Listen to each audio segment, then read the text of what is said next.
Hello my dear student. आज मैं एक नए टॉपिक के साथ आई हूँ और आज का टॉपिक है हमारा टेररिज्म। ये पॉलिटिकल साइंस के स्टूडेंट के लिए भी है और जो लॉ कर रहे हैं, बीएलएलबी कर रहे हैं, उनमें एक सब्जेक्ट आता है पॉलिटिकल साइंस। तो उसमें भी ये टेररिज्म आता है, राइट। तो मेनली आपके 10 नंबर या 15 नंबर का जो भी लॉन्ग क्वेश्चन आता है उसमें आपको शॉर्ट नोट या फिर एक ऐसे बोल लो या पूरा क्वेश्चन लिखने को आता है, जिसमें जो मैं आज के स्लाइड में लेके आई हूँ आप लिखते हो तो आप बहुत ही अच्छा नंबर ला पाओगे। तो और फिर मैं कुछ टिप्स बता दूं कि जो मैं हेडिंग बनाती हूँ, जैसे इंट्रोडक्शन है, फिर नीचे मैं मीनिंग लिखूंगी, मीनिंग है, डेफिनेशन है।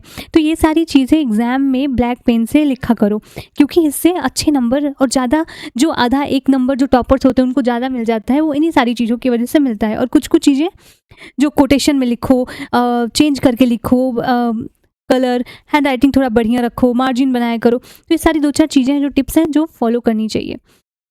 तो विदाउट एनी डिले हम अपना टॉपिक स्टार्ट करते हैं, जो कि है टेररिज्म। सबसे पहले देखते हैं हम इंट्रोडक्शन। ओके, तो terrorism is one of the biggest problem facing world today. This is absolutely right. अब हमने खुद देखा है कि कितने सारे टेररिस्ट अटैक होते रहते हैं, हमारी कंट्री में भी रिसेंटली हुए, 1-2 आपको याद होगा। So it affects country, government and ordinary people. तो ये किसी को छोड़ता नहीं है, ये ऑर्डिनरी पीपल से लेके गवर्नमेंट से लेके पूरे देश को, अलग अलग इंटरनेशनल लेवल पर भी लोगों को अफेक्ट करता है।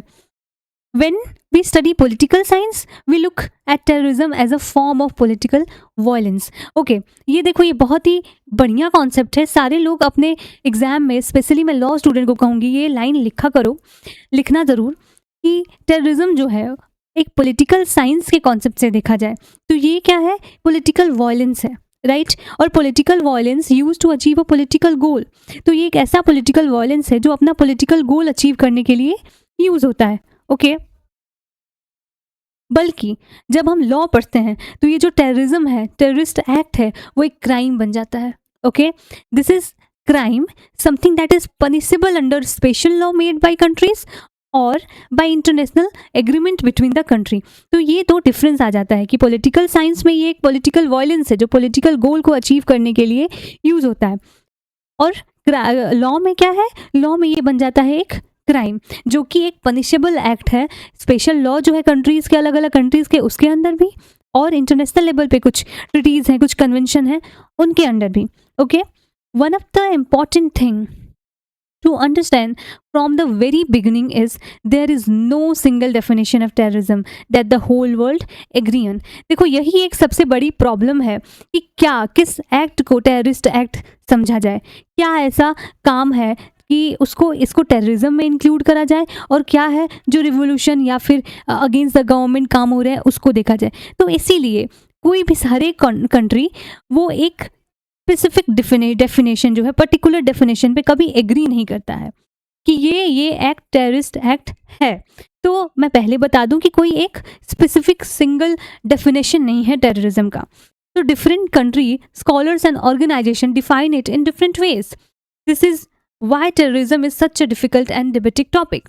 तो इसीलिए आज तक ये एक बड़ा डिबेटिक टॉपिक है, बड़ा इंपॉर्टेंट और डिफिकल्ट कॉम्प्लेक्स टॉपिक भी है, क्योंकि जो एक्ट एक कंट्री के लिए टेररिस्ट एक्ट है, वो दूसरे कंट्री के लिए मे बी टेररिस्ट एक्ट नहीं है।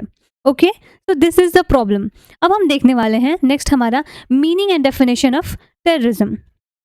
इसमें हमारा पहला सब हेडिंग होएगा, where does the word come from. सबसे पहले हम इस टेररिज्म के मीनिंग को समझेंगे। ओके, कि आखिर ये वर्ड आया कहाँ से एग्जिस्टेंस में। बहुत पुराना नहीं है। The word terrorism come from the Latin word terror. ये रहा हमारा लैटिन वर्ड टेरर, जिसका मतलब होता है टू फ्राइटन और टू मेक समवन अफ्रेड, कि किसी को डराना और किसी को फ्राइटन करना। ओके, इसका मतलब है टेरर। टेरर का मतलब ही है आतंक, और terrorism is a philosophy of terror, right. The word become popular during a period in France history called the reign of terror, 1973 से 1994 तक। कि इस पीरियड में, इस रीजन ऑफ टेरर के पीरियड में क्या हुआ कि ये बहुत ज़्यादा फेमस हो गया, और ये आया हमारा फ्रेंच रेवोल्यूशन का जो टाइम था, उस टाइम से, नेपोलियन के टाइम के जस्ट पहले। ठीक है, so at the time the French revolutionary government used violence and fear to control and punish anyone who opposed them। तो ये क्या होता था, इस टेरर का यूज़ होता था फ्रांस गवर्नमेंट जो थी उसके अगेंस्ट में, उसको लोगों को कंट्रोल करने के लिए, एक फियर बनाने के लिए और पनिश करने के लिए भी, जो भी गवर्नमेंट को अपोज करता था तो वो इस मेथड का यूज़ करते थे, right. So from the very start, the word terrorism has become connected to the idea of creating fear as a tool। तो हम स्टार्टिंग से ही देख सकते हैं कि जो टेररिज्म का आइडिया है वो लोगों के दिमाग में, लोगों के मन में फियर बनाने के लिए यूज़ हुआ है। जहाँ से ये वर्ड आया, उस वर्ड का मतलब ही है फियर। तो ये हम यहाँ पे मीनिंग लिखेंगे, राइट। अपने एग्जाम में भी एक टॉपिक बना के इसको लिखना। नेक्स्ट हमारा आता है why it is so hard to define terrorism. ये तो मैं अभी आपको बताई थी, इसको मैं डिटेल में बताती हूँ। This is very important point for your exam, right. ये मैंने लिख दिया है कि यहाँ पे इसको मैं स्टार दे दूँ कि टेररिज्म को इतना डिफाइन करना इतना हार्ड क्यों है। तो चलो इसके रीजंस हम देखते हैं। What one country call a terrorist, another country may call a freedom fighter और रिवोल्यूशनरी। तो जो जैसे मैंने कहा था कि कोई एक्ट है जिसको कोई कंट्री टेररिस्ट एक्ट कह रही है, वो दूसरे कंट्री के लिए फ्रीडम फाइटर भी हो सकते हैं। और ये सेम चीज़ हम कॉलोनियल पीरियड में इंडिया के साथ भी हुआ है कि जो ब्रिटिश गवर्नमेंट थी, जो हमारे रिवोल्यूशनरी थे, जिनको हम रिवोल्यूशनरी कहते हैं, कुछ भगत सिंह को भी उनके एक्ट को टेररिस्ट एक्ट कहे थे उस टाइम पे, जो बम वाला मामला हुआ था। तो एग्जाम्पल में मैंने लिखा है a group fighting against a colonial power और oppressive government might see itself as fighting for freedom, right, while the government in power call it terrorism. सबसे बेस्ट एग्जाम्पल जो मैंने अभी बताया कि कोई अपने फ्रीडम के लिए लड़ रहा है या फिर कोई ऑपरेशन है उसके अगेंस्ट में लड़ रहा है, तो वो एक रिवोल्यूशनरी एक्ट हो सकता है। बट जिनके अगेंस्ट लड़ रहा है, जिस गवर्नमेंट के अगेंस्ट लड़ रहा है, वो इसको क्या बोल सकते हैं, टेररिस्ट एक्ट कह सकते हैं, इसको टेररिज्म बोल सकते हैं, right. So countries often have their own political interest and they define terrorism in a way that suits them। अलग अलग कंट्री के अपने पॉलिटिकल इंटरेस्ट है, अपने पॉलिटिकल फिलॉसफी है और वो अपने हिसाब से इसको डिफाइन करते हैं जो उनके पॉलिटिकल फिलॉसफी, पॉलिटिकल इंटरेस्ट को सूट करते हैं, फिट होते हैं। Because of this disagreement the United Nation has try for many years to create one single global law. जो यूनाइटेड नेशंस हैं वो उसने ट्राई करा कि एक कॉम्प्रिहेंसिव सिंगल लॉ बनाया जाए इसको टैकल करने के लिए, और उसका नाम क्या रखा गया था, comprehensive convention on international terrorism. But ये अभी भी ऑनगोइंग प्रोसेस है, अभी तक ये फाइनलाइज नहीं हुआ है। और फिर कुछ कंट्री हैं, इसका भी रीज़न है क्योंकि कुछ कंट्री हैं वो डिसएग्रीमेंट अपना दिखाती हैं, ठीक है। तो इसको क्या कर सकते हैं, क्योंकि इस सारी का समरी में ये कोट करके लाइन अपने आंसर में लिखना, one man terrorist is another man freedom fighter. जो हमने ये जो हमारा रीज़न है कि क्यों टेररिज्म को डिफाइन करना इतना मुश्किल है। ओके, सो नेक्स्ट हमारा टॉपिक आता है some definition you can use in your answer, कि कुछ डेफिनेशंस दिए गए हैं एक इंस्टीट्यूशन से। स्कॉलर्स तो मेनली नहीं है, बट मैंने लॉ से उठाया है, इंस्टीट्यूशन से उठाया है जो एक्सेप्टेड है। तो FBI जो है यूएसए का, वो डिफाइन करता है कि terrorism is the unlawful use of force और वायलेंस अगेंस्ट पीपल और property in order to frighten or pressure a government or a section of public to achieve a political or social goal। तो terrorism क्या है कि unlawful use है violence का, force का, कि और फिर नॉर्मल पब्लिक में डर का माहौल बनाने के लिए, या फिर किसी गवर्नमेंट या किसी पर्टिकुलर सेक्शन ऑफ पीपल को प्रेशराइज करने के लिए, और मेनली जो सबसे मोस्ट इंपॉर्टेंट है, अपना पॉलिटिकल और सोशल गोल को अचीव करने के लिए।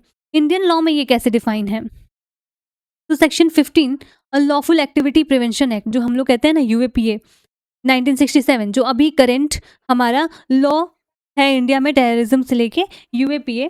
तो उसमें टेररिज्म कैसे डिफाइन है, it is defined according to this law a terrorist act is any act done with the intention to, पहला, threaten the unity, integrity, security और सोवेनिटी ऑफ इंडिया।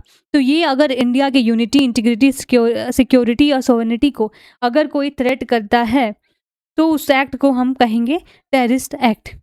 दूसरा क्या है, क्रिएट टेरर और फियर अमंग द पीपल। तो देश लोगों के बीच में जो जनता है, पीपल ऑफ कंट्री जो हैं उनके बीच में अगर कोई फियर या टेरर फैलाने की कोशिश करता है, उसको बनाने का कोशिश करता है, तो वो एक्ट भी क्या आएगा हमारा? Terrorist act. और कैसे? By using bomb, explosive, fire arms और other dangerous weapon in a way that cause death, injury और डैमेज टू प्रॉपर्टी। तो ये डेफिनेशन हमारा दिया गया है कहाँ? ये डेफिनेशन दिया गया है यूएपीए में। ये इंडियन यूएपीए में जो एक्ट है हमारा, अनलॉफुल एक्टिविटी प्रिवेंशन एक्ट 1967, उसके सेक्शन 15 में डिफाइन है। What are the common element found in almost every definition. तो हमने तो ये तो देखा कि बहुत सारे डेफिनेशंस हैं, कोई कंट्री उस डेफिनेशन को एक्सेप्ट करती है, कोई नहीं करती है, और वाइडली एक्सेप्टेड कोई डेफिनेशन है नहीं। बट उन सब में जो जो कॉमन चीज़ें हैं वो मैं लेके आई हूँ कि ये तो सारे डेफिनेशन में होंगे ही होंगे। Even though there is no single definition, most definition of terrorism shares this common feature. So first feature is use of violence और थ्रेट ऑफ वायलेंस। तो ये तो चाहे कुछ भी हो वहाँ पे वॉयलेंस का यूज़ ज़रूर होगा। वो क्या करेंगे? हार्म पहुँचाएंगे या फिर आपको थ्रेट करेंगे, राइट? तो ये पहला कॉमन चीज़ है जो सब में होगा। दूसरा क्या है? अ पॉलिटिकल, रिलीजियस और आइडियोलॉजिकल मोटिव, कि उनके पीछे एक मोटिव, कोई भी काम अगर कर रहा है तो उनका कोई गोल होगा अचीव करने का। फाइनेंशियल भी हो सकता है, पॉलिटिकल भी हो सकता है, रिलीजियस भी हो सकता है, एक आइडियोलॉजी भी हो सकती है उनकी कि हमको अपनी आइडियोलॉजी को फैलानी है। तो the violence is not random, it is done to achieve some larger goal और बिलीव। ठीक है, तो ये है दूसरा हमारा कॉमन चीज़। थर्ड क्या है? The intention to create fear in large group of people. नाम ही है टेररिज्म, टेरर वर्ड का ही है फियर, लोगों को अफ्रेड करना, डराना। तो not just harm the direct victim. For example, if a bomb is placed in a market, the goal is not just to kill the people, okay? Its goal is to create fear in entire society. देखो, ये हमेशा क्या करते हैं? Public base. कभी terrorism छुप के नहीं होता, वो हमेशा लाइमलाइट में रहना चाहते हैं, वो हमेशा पब्लिक में चाहते हैं रहना। और हर चीज़ अटैक भी होता है तो पब्लिक वाली जगह अटैक होती है, समझे? तो वो क्या करते हैं कि सिर्फ अपने टारगेट को नहीं अटैक करते हैं, वो पूरी सोसाइटी में एक फियर बनाना चाहते हैं। Okay, next element is the target is usually civilian और innocent people, not just soldier और कॉम्बेटेंट्स। तो क्या होता है कि इनके टारगेट हमेशा सिविलियन और इनोसेंट लोग होते हैं जिससे वो आतंक फैला सकें। This is the way they spread terror, कि वो नॉर्मल इनोसेंट और सिविलियंस को टारगेट करें। नेक्स्ट हमारा एलिमेंट है the final aim is to pressure a government और सोसाइटी। तो नेक्स्ट हमारा क्या है कि वो गवर्नमेंट या किसी सोसाइटी को प्रेशर करते हैं अपना गोल को कंप्लीट करने के लिए। ठीक है, तो into changing a policy, taking an action और गिविंग इनटू डिमांड। जो भी उनका गोल हो, जैसे कि कोई पॉलिसी चेंज कराना हो, कोई एक्शन लेना हो, कोई उनका अपना अलग डिमांड हो उसको पूरा कराना हो, तो वो उन लोगों की सारी चीज़ें होती रहती हैं। अब हम देखेंगे कि इसका नेचर और कैरेक्टरिस्टिक क्या होता है। मेनली हमने डेफिनेशन में कुछ 1-2 डेफिनेशन देखे, फिर हमने सारे डेफिनेशन में कॉमन चीज़ें क्या है वो हम देखें। अब हम देखने वाले हैं नेचर और कैरेक्टरिस्टिक, कि आखिर इसका नेचर क्या है। ओके, सबसे पहला नेचर है फिलोसफिकल वेपन, कि ये एक फिलोसफिकल वेपन की तरह काम करता है। The real target of terrorism it not just the person who is directly hurt, but the mind of entire society. The goal is to spread fear for beyond the actual attack. This is something called propaganda by deed, meaning the act itself send a political message. तो ये क्या करते हैं लोगों के दिमाग में, वो जितने भी पूरे सोसाइटी है, वो जैसे मैंने कहा कि पब्लिक बेस पे उनका अटैक होता है, तो वो टेरर पहुंचाना चाहते हैं साइकोलॉजिकल लेवल पे, माइंड के लेवल पे। ठीक है, और उस अपने एक्ट से ही वो अपना मैसेज भी कन्वे कर देते हैं, मैसेज भी वो अपना पहुंचा देते हैं लोगों तक। दूसरा हमारा क्या है कैरेक्टरिस्टिक इसका? It is a form of asymmetric warfare. Okay, this means it is usually used by weaker group which does not have any army or modern weapon against a much stronger and powerful state. Since the weaker group cannot fight a direct war, it used terrorism as an alternative method. तो ये क्या होता है? ये एक ऐसा warfare है जो वीकर ग्रुप के द्वारा, जिनके पास मॉडर्न वेपन नहीं है या मिलिट्री पावर उतना नहीं है, आर्मी नहीं है, उनके द्वारा क्या होता है? यूज़ होता है। ठीक है, और वो हमेशा स्ट्रॉन्गर जो भी ग्रुप है उनसे लड़ने के लिए ये अल्टरनेटिव मेथड यूज़ करते हैं। नेक्स्ट हमारा कैरेक्टरिस्टिक है, it often target symbolic places. Terrorist usually attack places that carry deep meaning. Government building हो गया, रिलीजियस प्लेस हो गया, रेलवेज हो गया, एयरपोर्ट हो गए। फिर क्या करते हैं उन लोग, बीच बाजार मार्केट ये सारी जगह पे यूज करते हैं, because attacking this location send a stronger political message and create more fear. Simple सी बात है कि उनको ज़्यादा से ज़्यादा फियर क्या करना है, क्रिएट करना है लोगों के दिमाग में और अपना मैसेज कन्वे करना है, तो वो पब्लिक प्लेस को ही अटैक करते हैं। नेक्स्ट है हमारा, it depend heavily on media coverage, कि उनको मीडिया कवरेज तो ऑब्वियसली चाहिए ही, तभी वो फेमस हो पाएंगे। In today's world terrorism is closely connected with television, newspaper and social media. Terrorist group wants their attack to be shown widely because more coverage means more fear spread among people. This is something called terror, theater of terror. Okay, as if the attack is a performance meant to be watched. वो क्या कहते हैं इसको, theatre of terror कहते हैं इसको। You just right in your exam, this is also important. तो उनको मीडिया कवरेज चाहिए क्योंकि वो चाहते हैं कि उनका एक्ट ज़्यादा से ज़्यादा लोगों तक पहुँचे। नेक्स्ट हमारा क्या है, it walk through secret organization. Terrorist group usually do not operate openly like an army. Instead, they work in small, hidden group called cells to avoid being caught by security forces. Obvious सी बात है, उन लोग छुप छुपा के ही अपना planning करेंगे, openly वो आर्मी की तरह लड़ नहीं सकते हैं, तो वो कोई हिडन सीक्रेट छोटे जगह पे अपना काम करते हैं। ओके, तो ये हो गया हमारे कुछ कैरेक्टरिस्टिक और नेचर उसके, जिनको मैंने पॉइंट वाइज लिखे हैं। तीसरा हमारा टॉपिक आता है type and form of terrorism, कि कौन कौन से कितने टाइप के टेररिज्म होते हैं। तो terrorism is not always same everywhere, it can take different form depending on the motive behind it. Let's go through each type of terrorism carefully, right. So first type is state terrorism. State terrorism क्या होता है? This happened when a government itself used violence and fear against its own citizen or against another country to control them. For example, an authoritarian regime that uses secret police, torture, or mass violence to crush any opponent or dissent. तो ये क्या है? ये वो state terrorism ऐसा type है जिसमें क्या करता है कि गवर्नमेंट खुद ही वॉयलेंस का यूज़ करती है अपने खुद सिटीजन के अगेंस्ट, या फिर जो भी लोग हैं जो उनके गवर्नमेंट के अगेंस्ट में बोल रहे हैं, उसके पॉलिसीज़ के अगेंस्ट में बोल रहे हैं, तो वो सीक्रेट पुलिस, टॉर्चर और ये सारी चीज़ यूज़ करके उस आवाज़ को दबाती है, जिसको हम कहते हैं स्टेट टेररिज्म। ओके, दूसरा हमारा है रिलीजियस टेररिज्म। रिलीजियस टेररिज्म वो है जो एक एक्सट्रीमिस्ट माइंड को रिफ्लेक्ट करता है, एक बिलीफ है, रिलीजन बिलीफ है, जिसको क्या करते हैं कुछ ग्रुप ऑफ पीपल सपोर्ट करते हैं और उसको फैलाना चाहते हैं, उसको प्रेजेंट करते हैं वॉयलेंस के थ्रू। इसका सबसे बढ़िया एग्जाम्पल है आपका ISIS और al Qaeda, which claim religious justification for their violent act.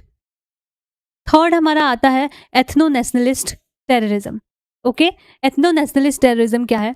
This type occur when a particular ethnic और national group uses violence to demand a separate homeland or great self rule. A well known historical example is liberation tiger of Tamil Elam in Sri Lanka. देखो इसमें क्या होता है, ethno से आप ethnic समझ सकते हो, नेशनलिस्ट टेररिज्म, जो एथनो नेशनलिस्ट टेररिज्म है वो एक पर्टिकुलर कल्चर, पर्टिकुलर ट्रेडिशन के लोग होते हैं जो क्या डिमांड करते हैं, अपना एक सेपरेट कंट्री या सेपरेट होमलैंड, सेपरेट रूल या पॉलिसी, ऐसे वो डिमांड करते हैं, और अगर वो नहीं मिलता है तो वही उसके लिए लड़ते हैं, जिसका बेस्ट एग्जांपल है Sri Lankan tigers. Okay, liberation tiger of तमिलनाम, वो क्या कहते हैं, Tamil state, separate Tamil state demand करते हैं श्रीलंका में वहाँ के लोग। ओके, थर्ड हमारा है लेफ्ट विंग और आइडियोलॉजिकल टेररिज्म। तो this is based on revolutionary political idea, especially Marxist communist ideology, and usually aim to overthrow the existing economic and political system.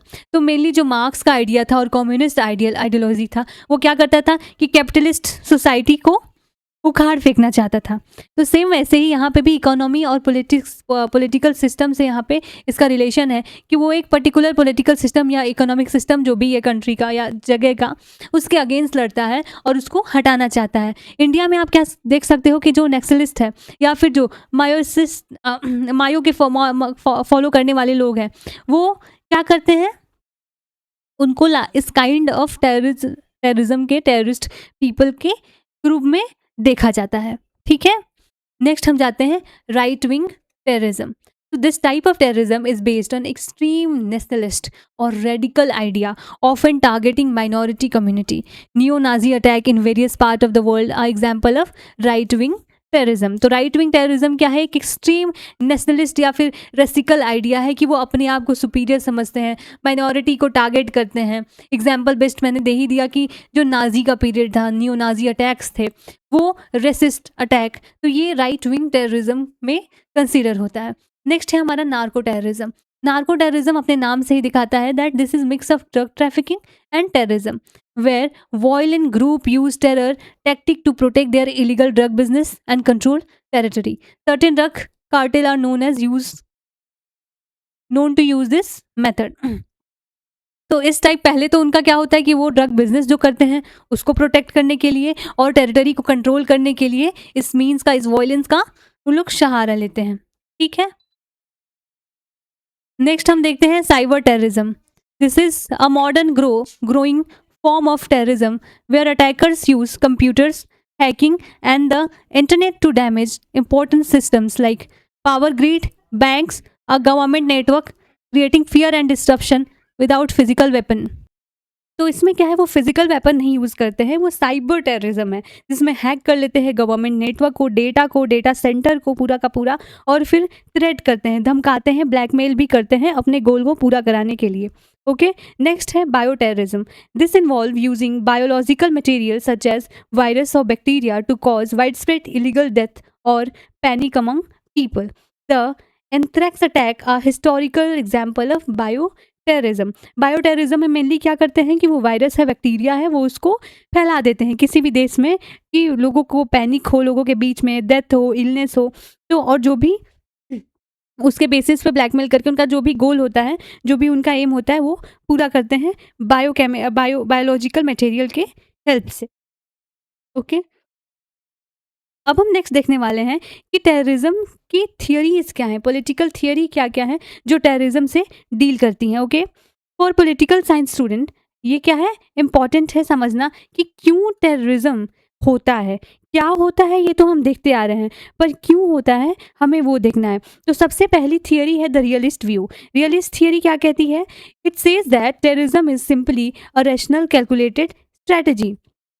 Weak groups who cannot fight a full-scale war against a stronger state use terrorism as substitute method to gain power or achieve political goal. This idea connect to the famous statement by the military theorist Clausewitz, who says that war is politics by another mean. Terrorism is this view is a continuation of same idea. तो इसमें क्या होता है mainly कि जो weaker group होते हैं वो स्ट्रॉन्गर ग्रुप से लड़ नहीं पाते हैं सीधे सामने सामने, तो वो क्या करते हैं, पावर गेन करने के लिए या फिर जो भी उनके पॉलिटिकल गोल हैं उनको गेन करने के लिए, अचीव करने के लिए वो दूसरे मीन का यूज़ करते हैं, और वो दूसरा मीन है, वो दूसरा सब्स्टिट्यूट क्या है, टेररिज्म। तो इसलिए टेररिज्म का यूज़ करते हैं, ये रियलिस्ट व्यू है। स्ट्रक्चरल और रूट कॉज व्यू क्या है कि रूट कॉज व्यू में बोलता है कि terrorism is not burn out of now here. क्या होता है कि टेररिज्म कहीं पैदा नहीं लेता, ये कहाँ से पैदा लेता है, ये कहाँ से ग्रो करता है, from deep underlying social problem. जो ये एक सोशोलॉजिकल व्यू है, सोशोलॉजिकल थियरी कह सकते हो कि कुछ सोशल प्रॉब्लम है जिसमें कि पावर्टी आता है, अनएम्प्लॉयमेंट आता है, पॉलिटिकल एक्सक्लूजन जो होता है। पॉलिटिकल एक्सक्लूजन क्या है, when a group is denied a voice in government, कि कोई भी माइनॉरिटी मेनली जो ग्रुप है उनकी आवाज़ को नहीं सुना जाता है तो उनको एक्सक्लूड कर दिया जाता है, जिसको कहते हैं पॉलिटिकल एक्सक्लूजन। तो और ये सारी चीज़ें, पावर्टी, अनएम्प्लॉयमेंट, ये सारे रीज़न हैं जो क्या करते हैं, इसके रूट कॉज बनते हैं टेररिज्म के। ठीक है, तो ये इस थियरी के स्कॉलर्स का व्यू ये है कि अगर टेररिज्म को ख़त्म करना है या उसको कम करना है तो सबसे पहले जो रूट प्रॉब्लम है उन सबको ख़त्म करने की ज़रूरत है। नेक्स्ट थियरी है psychological theory. This theory focus on individual mind. ये क्या करता है, लोगों के दिमाग पे फोकस करता है। It studied how a normal person become radicalised. ये क्या करता है कि लोगों के बिहेवियर को, साइकोलॉजी को स्टडी करता है कि कैसे एक नॉर्मल आदमी इस इस एरिया में लाइक इन टेररिस्ट बन जाता है, टेररिज्म की तरफ रुख कर देता है। तो इसका क्या है कि जो एक्सट्रीम वायलेंट आइडिया है वो उनका एक बहुत अंदर से डेप्थ में उनके इमोशन में दबा होता है। ये साइकोलॉजी बोलती है कि उनको कोई ह्यूमिलेशन मिला है, या फिर वो अपने कम्युनिटी से आउटसाइड कर दिए गए हैं, या फिर कुछ ना कुछ उनके साथ उनके पास्ट में हुआ है जो उनको मोटिवेट करता है इन सारे ये टेररिस्ट ग्रुप को ज्वाइन करने में। तो इस थियरी का ये है।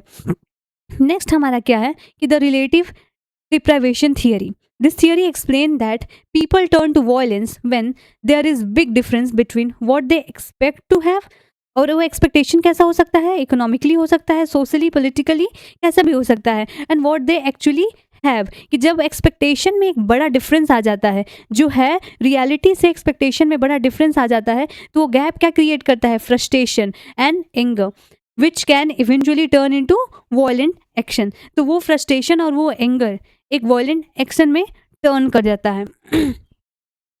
नेक्स्ट थियरी है the class of civilization thesis. ये सबसे इम्पॉर्टेंट है, ये सबसे इम्पॉर्टेंट सैम्यूल हंटिंगटन के द्वारा एक थेसिस था, ये एक रिसर्च था जो दिया गया है। This famous theory argue that after the cold war ended, future global conflict, including terrorism, would happen mainly along culture and civilization lines.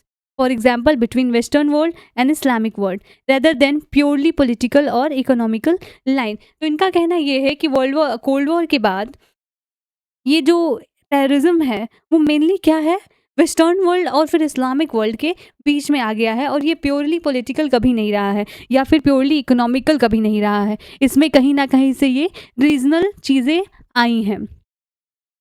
Now we will see causes of terrorism, कि terrorism के cause क्या क्या है। So understanding the causes of terrorism help us understand why people join terrorist movement. कि अब इन causes को पढ़ेंगे तो हमको ये भी पता चलेगा कि कैसे अलग अलग लोग, अलग अलग कैटेगरी के लोग अलग अलग टेररिस्ट मूवमेंट, टेररिस्ट ग्रुप को ज्वाइन करते हैं। तो सबसे पहले पॉलिटिकल रीजन में हम देखेंगे when people are denied the right to participate in democracy और express their political view freely. तो सबसे पहला रीज़न क्या है कि जब लोग डिनाई होते हैं उनके अपने राइट को इंजॉय करने के लिए या डेमोक्रेसी में फ्रीली पार्टिसिपेट करने के लिए, अपने पॉलिटिकल व्यू को एक्सप्रेस करने के लिए, तो एक ये रीज़न बन जाता है कि वो अपना रास्ता बदल लेते हैं, वो टेररिज्म की तरफ मुड़ जाते हैं। दूसरा क्या है, when government are authoritarian and crush all opposition. कि जब गवर्नमेंट बहुत अथॉरिटेटिव बन जाती है तो और वो उसका क्या मेन गोल होता है कि वो सारे जो भी ऑपोजिशन है उसको क्रश कर दे, उसको हटा दे, रास्ते से उखाड़ फेंके। तीसरा रीज़न क्या होता है, when a country become a fail state. जब कोई कंट्री फेल स्टेट बन जाती है, जैसे कि हम देखते हैं एग्जाम्पल में हम ताइवान वगैरह देख सकते हैं, बांग्लादेश देख सकते हैं, meaning the government loses control creating space for arm group to grow. तो वो गवर्नमेंट जब कंट्रोल अपना खो देती है तो बीच में ऐसे ऐसे आर्म ग्रुप है जो कि वहाँ आके अपना कंट्रोल ले लेते हैं। ये हमारे कुछ पॉलिटिकल रीज़न हो गए।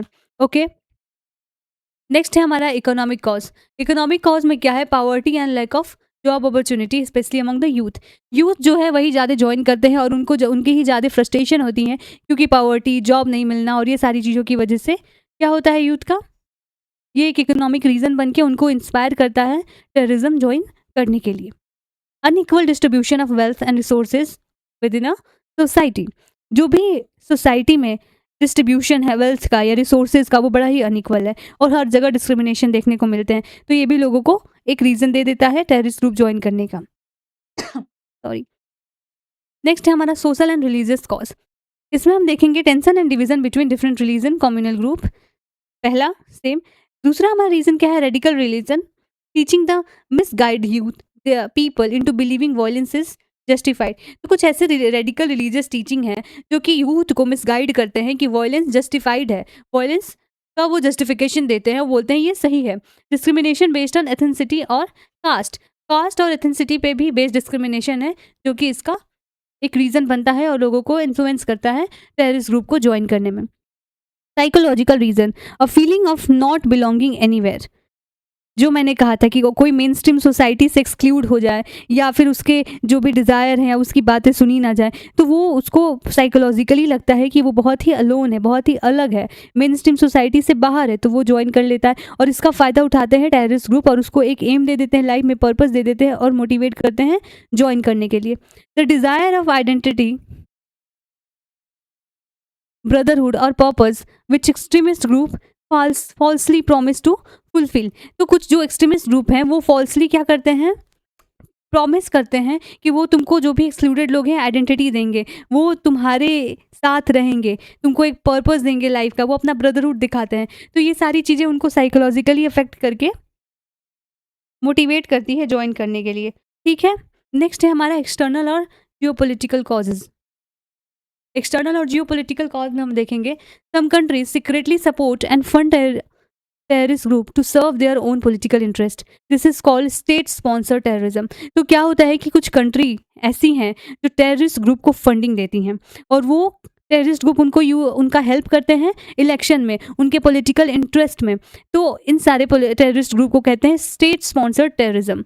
वॉर बिटवीन, नेक्स्ट हमारा क्या है, war between other country for through smaller proxy group can also include terrorism in a region. तो क्या होता है कि दो देशों के बीच में वॉर हो रहा है, उसमें क्या करता है कि कोई प्रॉक्सी ग्रुप, कोई तीसरा ग्रुप हम मिल जाते हैं जिसको कोई कंट्री यूज़ करती है अपने लिए, अपने फ़ायदे के लिए, उसको स्पॉन्सर करती है, उसको अपना इंटरेस्ट बताती है और फिर ये एक टेररिज्म का नक्शा ले लेता है। ठीक है, नेक्स्ट हम देखेंगे टेररिज्म एंड इंटरनेशनल लॉ कि टेररिज्म और इंटरनेशनल लॉ में क्या रिलेशन है। पहला है why there is no single global law. इसका रीज़न हम देखेंगे कि एक ग्लोबल सिंगल लॉ क्यों नहीं है।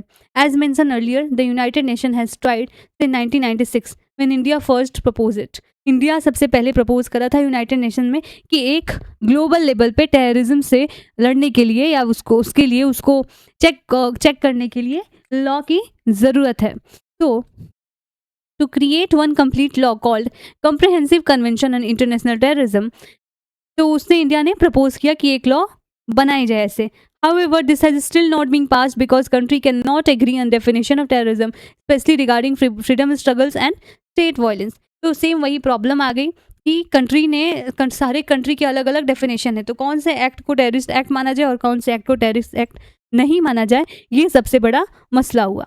दूसरा क्या है, स्पेसिफिक इंटरनेशनल एग्रीमेंट। जब ये ग्लोबल लेवल पे नहीं हुआ तो कुछ सिग्नेटरी हैं, कुछ छोटे छोटे कंट्री या कम्युनिटी हैं, वो छोटे ग्रुप बनाए, ठीक है, और वो स्पेसिफिक टेररिस्ट एक्ट के अगेंस्ट में अपना एक ट्रिटी बना के लड़ने के लिए रूल्स बनाए। जैसे कि पहला कन्वेंशन है suppression of unlawful scissor of aircraft, ये 1917 में हुआ, जो हाईजैक का प्लेन से डील करता है कि जो भी हाईजैकिंग वगैरह हो जाता है उससे वो सब साथ में डील करेंगे। तीसरा है international convention for separation of terrorist bombing, तो ये क्या करता है, बॉम्बिंग नाम है तो बॉम्ब अटैक से डील करता है 1997 में। नेक्स्ट है international convention for separation of financing of terrorism, ये एक बड़ा इशू था, ये डील करता है कि जो भी फंडिंग आती है टेररिस्ट ग्रुप को उनको रोका जाए, ठीक है, फंडिंग देना बंद करें। नेक्स्ट हमारा international convention for the separation of act of nuclear terrorism 2005, it deals with terrorism involving nuclear material, ठीक है, तो ये न्यूक्लियर मटेरियल से जो भी डील करते हैं उस टेररिज्म से डील करता है।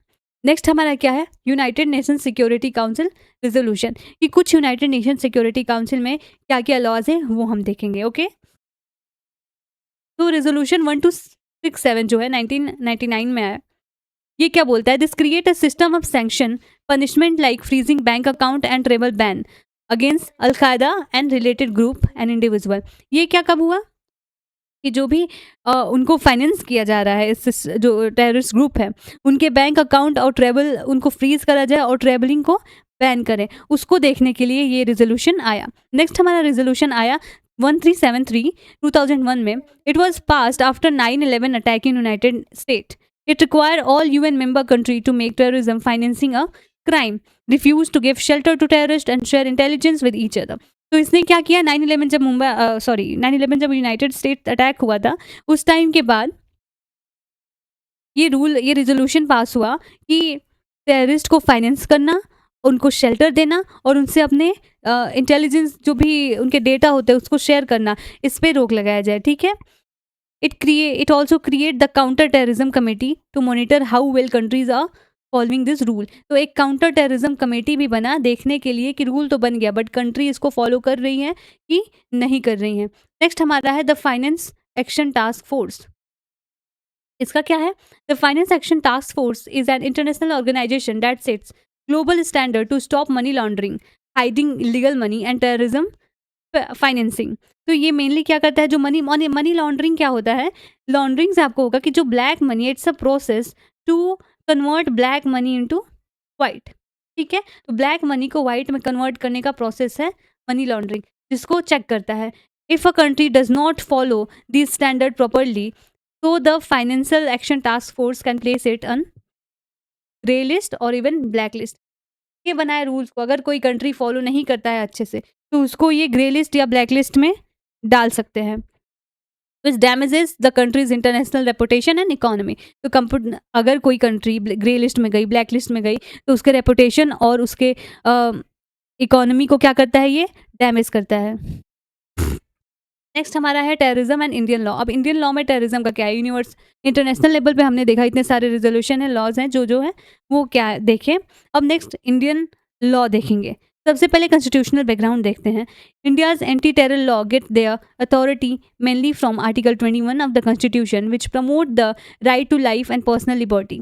तो ये क्या करता है? सबसे पहले आर्टिकल 21 है जो कि राइट टू लाइफ और पर्सनल लिबर्टी को प्रमोट करता है। Even though anti terror law sometime limit personal freedom like to arrest and detention, court check whether this is done through fair, just and reasonable legal procedure or not। तो जो कि इसके बाहर की भी जो होती हैं अरेस्ट या डिटेंशन, उसको भी कोर्ट देखता है, क्योंकि ये पर्सनल फ्रीडम में आता है आर्टिकल 21 के अंडर में, कि वो फेयर, जस्ट और रिजनेबल लीगल प्रोसीजर को फॉलो करते हुए हुआ है या नहीं। नेक्स्ट हमारा है entry 1 of list 1 union list.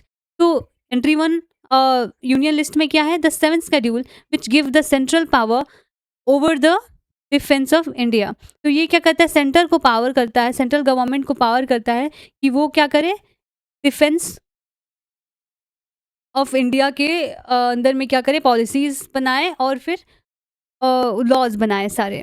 Article 355 क्या है? Which place the duty on the central government to protect state from external threat and internal disturbance. Article 355 empower करता है, ड्यूटी बताता है ये सेंट्रल गवर्नमेंट का कि एक्सटर्नल थ्रेट और इंटरनल डिस्टर्बेंस से क्या करे, स्टेट को प्रोटेक्ट करे। अब हम देखते हैं कि इंडिया में कौन कौन से ऐसे लॉज बने हैं जो टेररिस्ट एक्ट को डील करते हैं, उससे डील करते हैं। सबसे पहले हमारा terrorist and disruptive activity, Tada जो था, क्या करता है ये इंडिया का फर्स्ट स्पेशल लॉ था जो टेररिज्म के अगेंस्ट था। It allow confession made to police officer. Okay, इसका अभी लीगल स्टेटस क्या है? ये लैप्स हो गया 1995 में, क्योंकि बहुत ज़्यादा इसका मिसयूज़ था। दूसरा लॉ आया prevention act 1985 to be use as evidence in court. इसको कोर्ट में एज एविडेंस यूज करने के लिए, which is normally not allowed under ordinary criminal law. अब ये क्या था? करंट स्टेटस, ये अगेंस्ट इनोसेंट पीपल है। फिर आता है हमारा POTA, prevention of terrorist act, made after terrorist attack on Indian parliament 2001। It had very strict rule for bail, making it hard for accuse person to get release. ये क्या किया? Repeal कर दिया गया 2004 में due to complain of misuse and human right violence. अभी और latest है हमारा यूएपी, जो कि सबको पता है, unlawful activity prevention act 1967, originally made to deal with unlawful associations, later amended several times in 2004, 8, 13, 19 to include terrorism related provision after TADA and POTA were repealed। ठीक है, करेंटली ये क्या है इसका status? Currently the main anti terror law in India. फिर हमारा आता है एनआईए एक्ट। एनआईए एक्ट क्या है? National intelligence agency. ठीक है, created national intelligence investigation agency, a central agency that investigate terrorism causes across country. अभी ये क्या है? करेंटली इन फोर्स है। चलो अब नेक्स्ट हम देखते हैं, जो चूंकि यूएपीए है हमारा, अब ये लॉ क्या करते हैं? The country this law was passed after, ये वही लॉ है जो कि हमारे एनआईए एक्ट बना था 2008 में। नेशनल इंटेलिजेंस एजेंसी, वो मुंबई अटैक जो 26/11 का हमारा अटैक था, उसके बाद ये पास हुआ था। नेक्स्ट हमारे की फीचर हम कुछ देखने वाले हैं यूएपीए का। ठीक है, This amendment made major change to how India handled terrorism, and it is very important topic for your exam.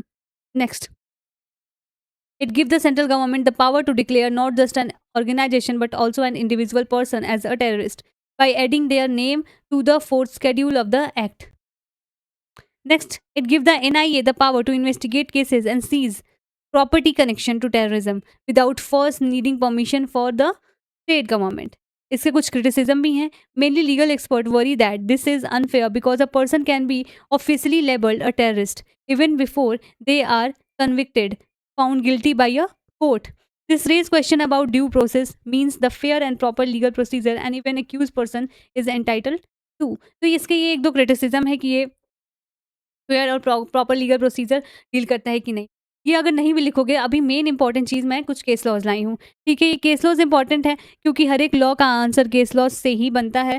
First हमारा है Kartar Singh versus state of Punjab. इसमें क्या हुआ था? The supreme court said that the TADA जो था was constitutionally valid, meaning the law itself was allowed under the constitution, but the court also laid down limited certain harsh provision to make sure the law was not misused against innocent people. तो इसमें इस case में क्या हुआ कि कुछ ऐसे limit भी लगाए गए हार्श प्रोविजन पे कि उसका मिसयूज ना हो पाए, ठीक है? फिर ये है PUCL वर्सेस ऑफ इंडिया। इसमें क्या हुआ था? In this case the supreme court stuck down cancel certain part of POTA that allow the government to intercept which is strictly listen to people phone calls. ये हमारा privacy वाला case है। Phone calls and communication without proper safeguard. This case strengthen the citizens right to property, ठीक है?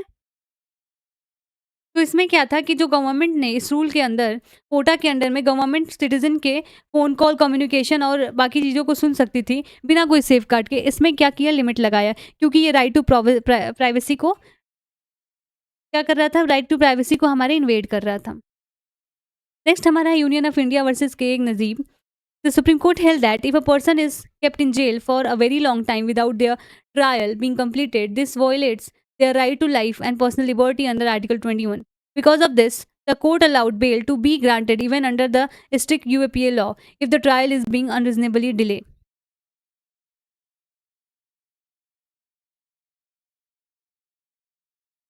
Next हम देखने वाले हैं इम्पैक्ट ऑफ टेररिज्म।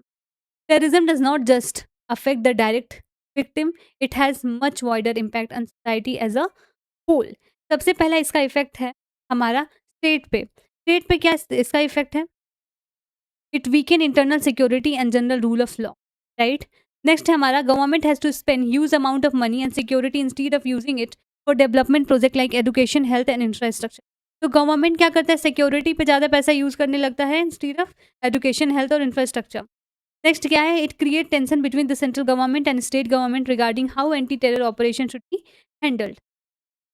इसका नेक्स्ट इफेक्ट पहले तो ये था हमारे स्टेट पे, अब देखते हैं सोसाइटी पे कैसा है। सोसाइटी में क्या है? It increase distrust and division between different religion or ethnic community. It causes deep psychological trauma and fear among people who live through or witness terrorist attack, right? Third, it can force people to leave their home, creating refugees and displaced population. लोगों को force कर देता है. Effect on human right. Next, restrict anti-terror law often lead to preventive detention, arresting someone before they commit a crime based on suspicion, restriction on bail, and allowing person foolish confession as evidence, all of which create tension between the need of national security and protection of civil liberty. तो ये क्या करता है कि इसको अगर कोई innocent आ जाता है, डिटेंशन हो जाता है उसका, तो उसमें ये सारी चीज़ें बहुत हार्श बना देती। ये इफ़ेक्ट करता है ह्यूमन राइट को। नेक्स्ट हमारा क्या है? There is risk that certain minority community may be unfairly target और profiled in the name of fighting terrorism. कि कोई भी माइनॉरिटी कम्युनिटी टारगेट होते हैं, जो कि होते भी हैं। नेक्स्ट है इफेक्ट ऑन इकोनॉमी, ये भी बहुत बड़ा इफेक्ट आता है। Terrorism disturb trade, tourism and foreign investment as investor and tourist avoid release regions seen as unsafe.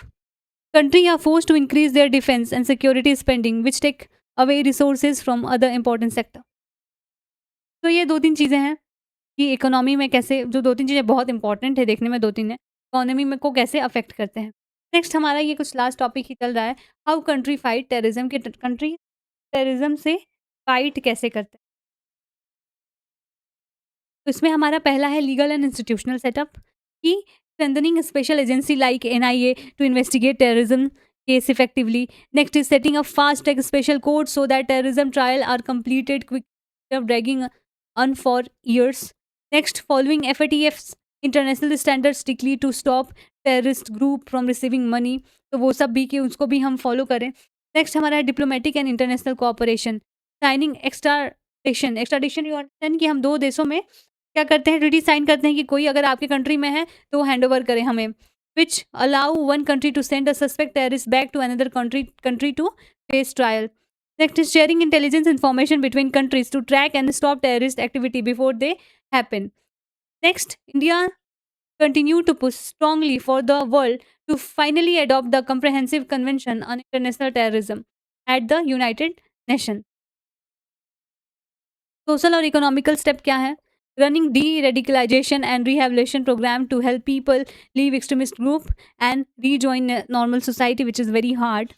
Next is addressing the root cause of terrorism, such as poverty, unemployment, and political alienation, so that people are less likely to be attracted to extremist idea in the first place.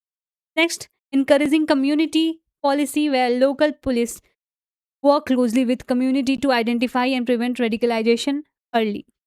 Technology का use also important. Use of technology क्या है? Using cyber surveillance tool to monitor and track suspicious online activity and terror financing network. Next, using artificial intelligence and big data analysis to detect possible threat before an attack happen. अब आता है कि जो big debate है national security versus civil liberty का, उसको हम देखने वाले हैं, और ये हम अब देखने वाले हैं अपने नेक्स्ट वीडियो में।